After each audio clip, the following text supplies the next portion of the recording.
صحيح. لازم اعمل بلطجي واعمل جورنال وامسك شومه عشان الصحفيين امثال عبد الحليم قنديل يحطوا في عينهم حصه ملح، ولا نعمل ايه؟ اتشتمت مره واثنين وثلاثه وعشرة وشتموا الناس كلها مره واثنين وعشرة. يقول لك ما تقدرش، يقول لك ما تقدرش، ولا تقدر يا ابني، ولا تقدر يا ابني. مفيش في تاريخنا اي نقطه سوداء، ما في تقدرش يا ابني، كويس ما تقدرش يا اخ اكرم. وبتقول لي ابني يا استاذ عبد الحكيم، كويس انك بتقول لي يا ابني. انا فعلا دور ابنك يا استاذ عبد الحليم وانت استاذ كرم. يوم بدات اصحافه يا استاذ عبد الحكيم انت متصور ان انت صحفي؟ انت مخبر يا ابني. انا صحفي قبل ما تكون صحفي يا جاسوس يا عميل للدول اللي انت بتتجول بسلطتك.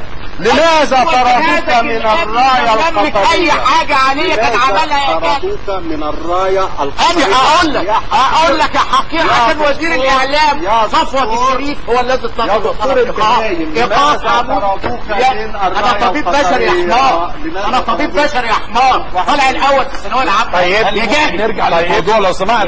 نرجع للموضوع. طيب استاذ عبد الحليم على موضوع استاذ كرم صلاح الدين حافظ. دي واحده يمسك قلم ازاي؟ دي واحده بس. راجل خلاص.